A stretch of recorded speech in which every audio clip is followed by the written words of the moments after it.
is the best reality for my application? How do I decide if I create a virtual reality app or an augmented reality application? Think about your use case. Can your users sit on a chair and be immersed and completely disconnected from their environments and see a simulation for education purposes, for example? Then that's a very good VR use case. But if you have to have some kind of connection with your actual environments, then augmented reality should be your choice. A great example is if you are educating a surgeon for a surgery, that's a really good use case and that you can practice in a virtual environment. But when you're in a surgery room, you can't be disconnected from your environment totally, but you might need to have some relevant information in front of you about the patient. And that's a really great use case for augmented reality.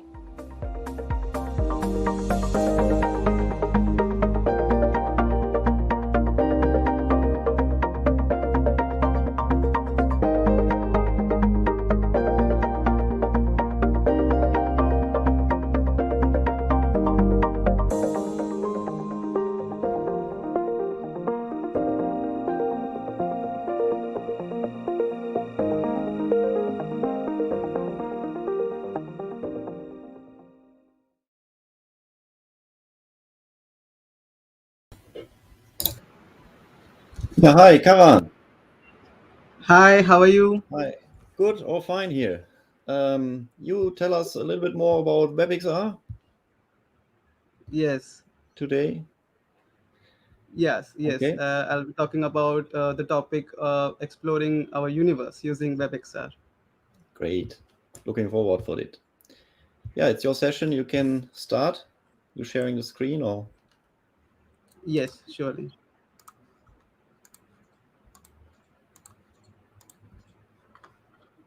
Okay. Okay, so hello everyone.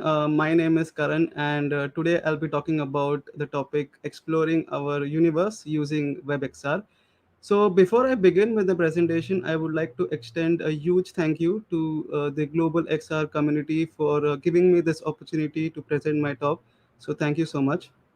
Now, a brief background about me. So I have been working primarily as an Android mobile developer for the past 5+ years, but more recently I have been dabbling with technologies like AI, AR, and VR. And I've also been working more recently on WebXR as well. And if you ask me what apart from technology, so I would say apart from being passionate about technology, I also do love writing poems, traveling to different places across the globe, and meeting new people. So that's about me in a nutshell. Now, coming to the agenda of today's session. So today's session, is focused around two things primarily. So first, I will also give you a little background about WebXR and my thoughts on it, followed by what consumers nowadays need. So what are consumers expecting from us developers?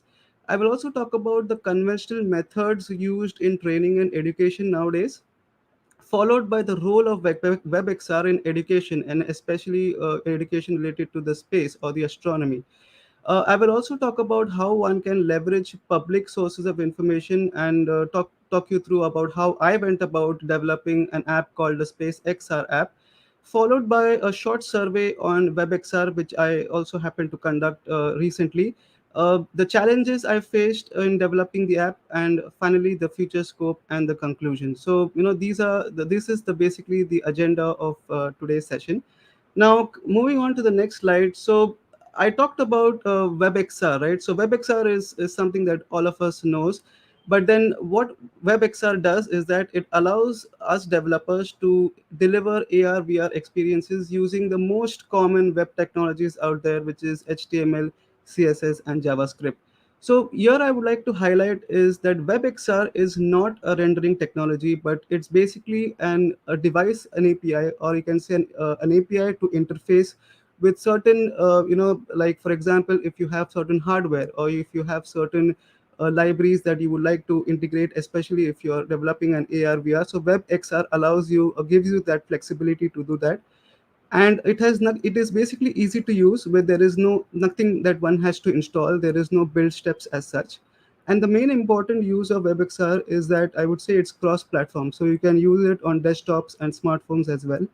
Now, for many of us, we feel that the term X in WebXR would stand for something like extended reality, right? But if you ask me personally, I would say X would, for me, it would stand for exploration. So this technology is right out there for us to explore and come up with new innovative use cases. So moving on to the next slide. Now, as consumers, now when I say consumers, who are basically consumers? Consumer can be anyone who is, right from someone who is working at a restaurant to someone who is working in a large manufacturing unit. So these are basically consumers, and consumers are, no longer those consumers who like, content to be just in the form of images or videos or simple, graphics. So no longer, do we have those consumers. Since the pandemic and since everything has gone digital, consumers now want immersive experiences. And when I say immersive experiences, it would mean like holographic experiences, where you use a combination of technologies, be it like AI, AR, and VR, to come up with certain interfaces which no one has seen before.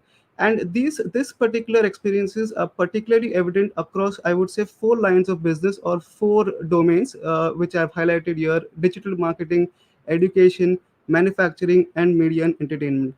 So the question is basically, how do we actually cater to these lines of business, or how do we actually come up with innovative apps?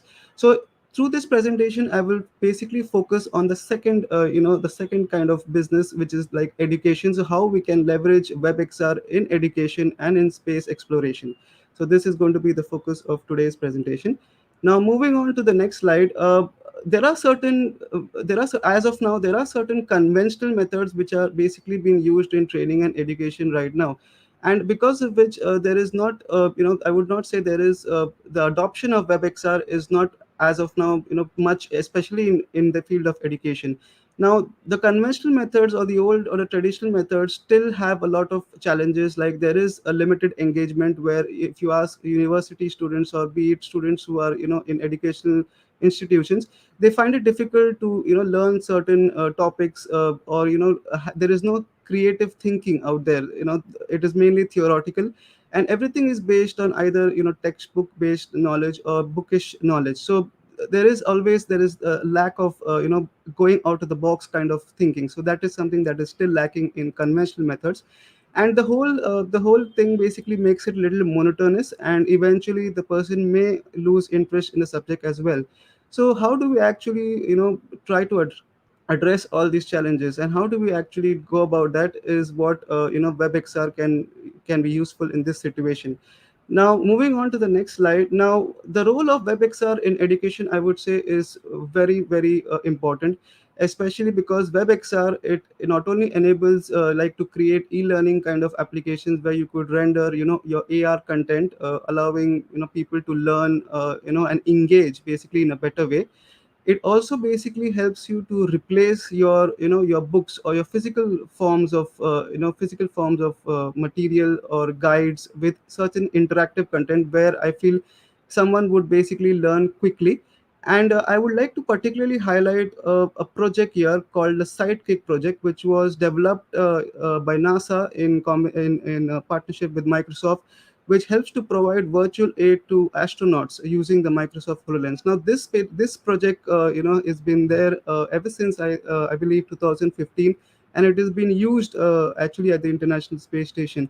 Now, this particular project has basically two modes of operation. So the first mode is called as a remote assistance kind of mode, where the person, basically the ground operator, or the person on the who is at the NASA office, would basically do a kind of a remote collaboration with the crew member at the International Space Station.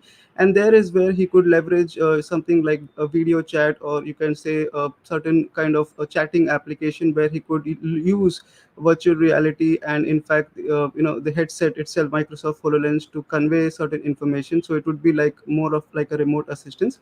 Whereas in the second mode, which is a procedural mode, where the person or the crew member itself at the International Space Station can use a kind of app where he could see certain instructions on certain parts over there, or certain equipments over there that would help him to operate those parts. So it's more like a guided training kind of a scenario.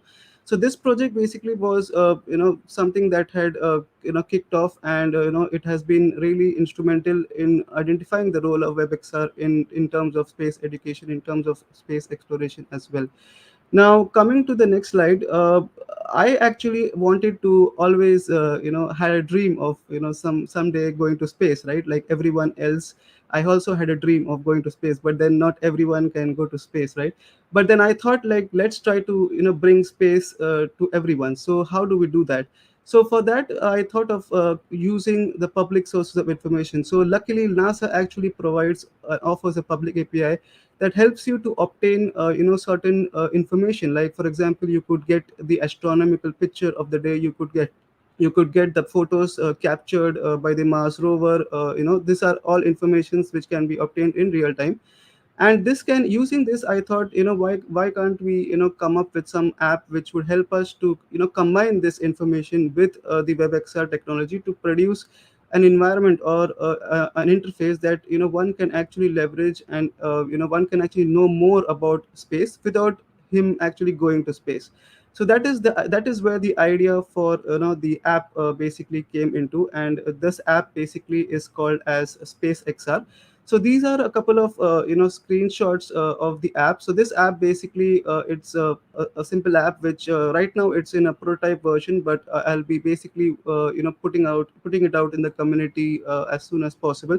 But right now this app is basically fetching certain images using the NASA public API, and based on the planetary kind of information. So based on the information obtained for different planets, I would basically render a 3D content. So it can be in the form of a 3D model or certain images or an overlay itself, and that could basically help the end user to know more about the space, to know more about the galaxy, and the different planets in a more, I would say, in a more intuitive manner, or I would say in a more immersive way as well. So this kind of approach basically would definitely help people to know more about our universe, and also to learn it as quickly as possible using this kind of technology as well. So coming to the next part, where I've also extended this application to support like something like the Mars rover itself. So the Mars rover is something that everyone tries to follow what is happening on Mars, right? So I thought that let's try to bring this also in the app. So I try to leverage the Mars rover API, where the Mars rover would basically get in all the images, and then based on that I could try to move the rover using certain controls. So this was basically simple example that I tried to come up with. So I'll be showcasing a short demo. So in the interest of time, I have captured a video that I'll be showcasing. So I'll be playing the video right now. So this is the app which is basically currently deployed, and in this app you could see that I could first of all enter the SpaceXR world, and navigate across a menu and see the real time photos or the real time images, or you can see the astronomical pictures that have been returned by the NASA API. And here is where I could try to put in an overlay, or kind of display certain information about the particular planet, or the particular galaxy, or any kind of astronomical object.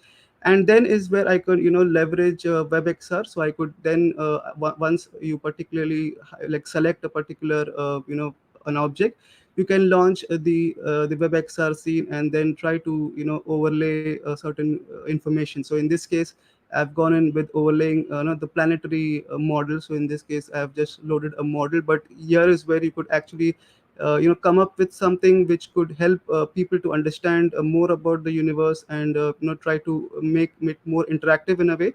So this is something that I have currently also done, but it is not in a production ready environment as of now. It's just a prototype version.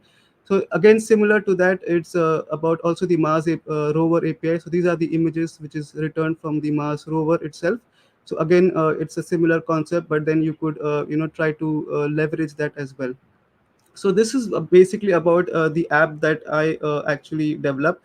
And if you're particularly interested about like how VR can be done using or how VR can be actually explored, I would suggest having a look at this particular, an example where this is basically something that Google has actually come up with, called something called as the Access Mars project, and this is where you could experience web VR in a way, because if you have to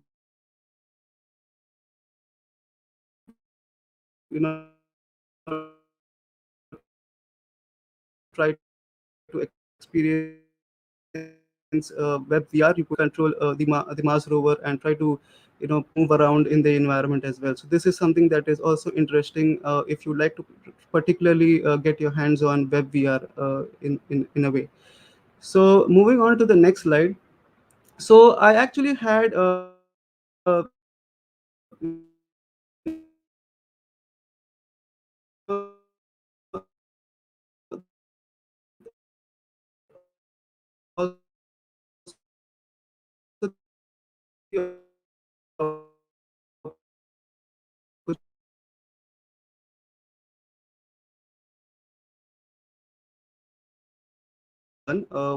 what were the questions of this survey.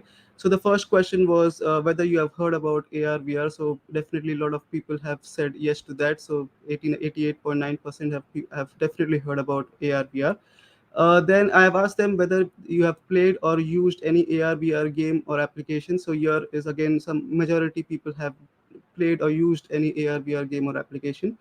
Moving to the next, which is the most preferred way of accessing information online. So majority of people felt that the desktop or a laptop web browser is something that they would prefer rather than a mobile or a tablet device. So this is something that I felt that it's also something that is important, because WebXR, it's definitely cross platform, so you could use it, but then desktop browsers would have that edge as compared to mobile browsers.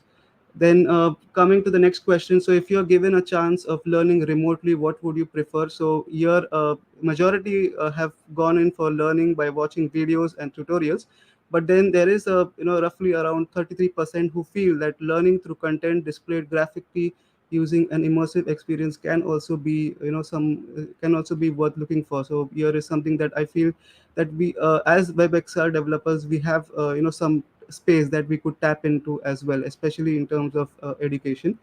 And moving on to the next question. So the next question was, have you heard of the term WebXR? So majority felt, said they have not heard of this. But then the next question is also interesting, where if they plan to develop any AR, VR or MR based app in the future. So majority, I would say a maybe. So this is basically because of the unawareness of of WebXR. But then here is where I feel there is an opportunity, so that we could actually come up with use cases in education that could help transform that experience in a way that they could leverage it for their own own future use cases as well. So this, although this answer is more towards the favor of other technologies, but then definitely there is an area that we could look for, and since it's a maybe, so this is also an interesting response that I got.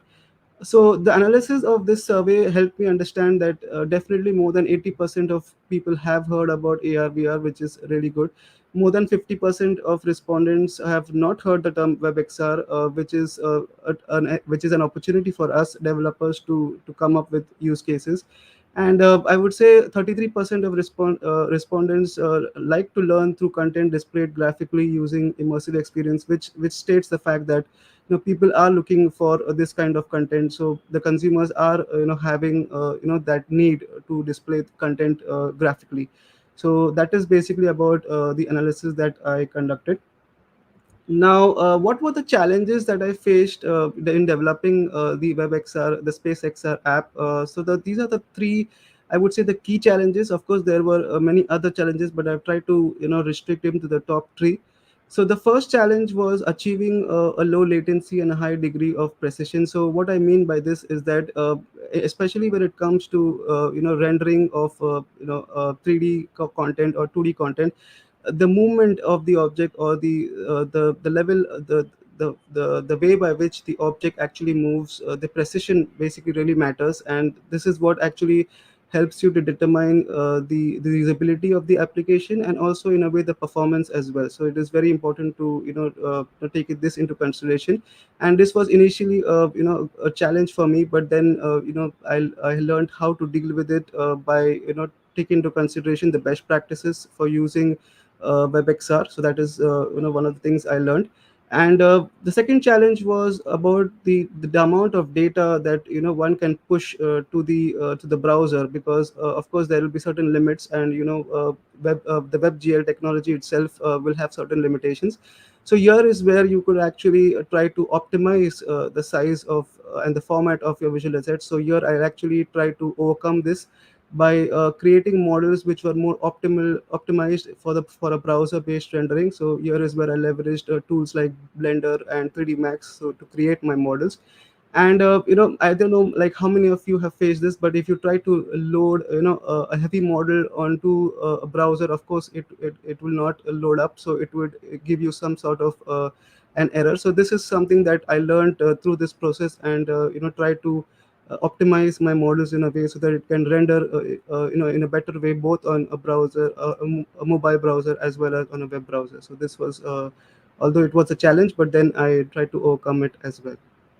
Now, going forward, what is the plan for the future? So I would say that the plan is basically three things: to make, add, and use. So the make, of course, is to make the experience much better. So to try to create, I would say, an experience that could help maybe educational institutions, or people who are space enthusiasts to use this app to know about the space in a more intuitive manner.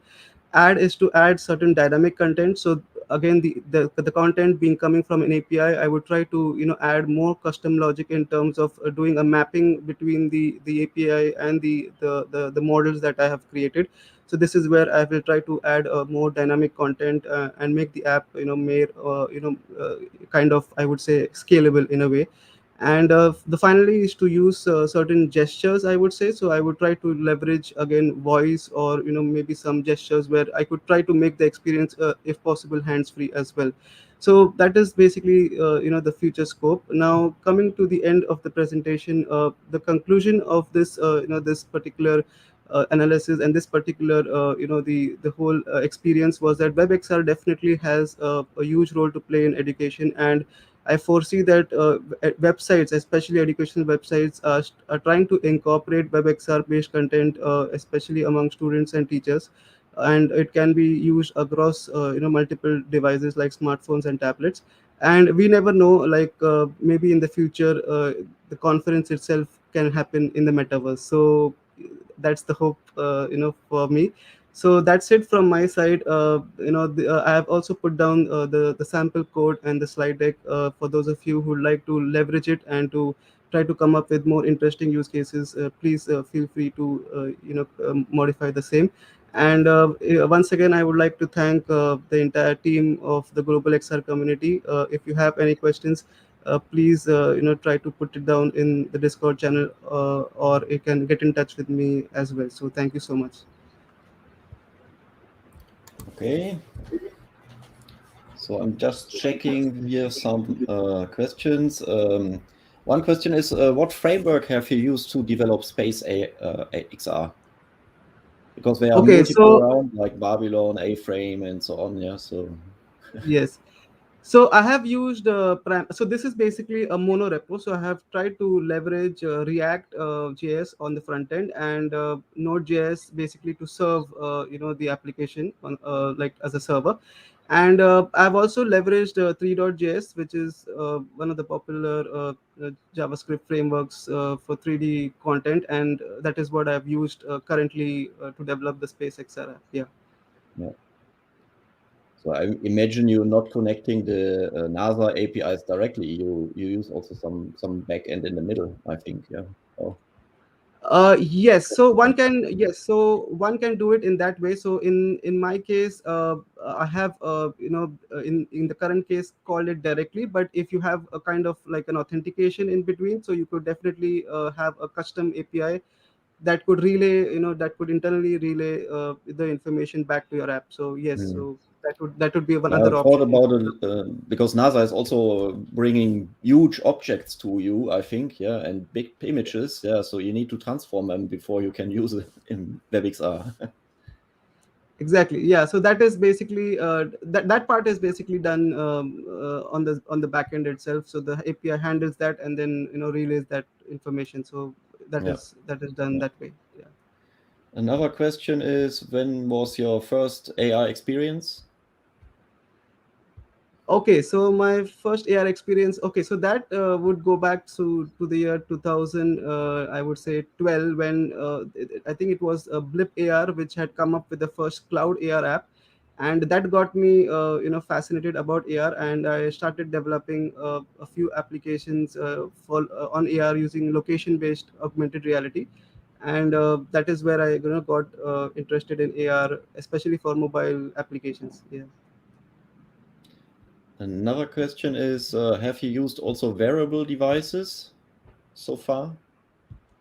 Yes, so I have used a couple of wearable devices. So, initially, I had worked on the Google Glass when it was launched back in 2013. But then later on, I have used devices like the Oculus, and more recently the HoloLens as well. So yeah, Mm. so I have worked on these devices.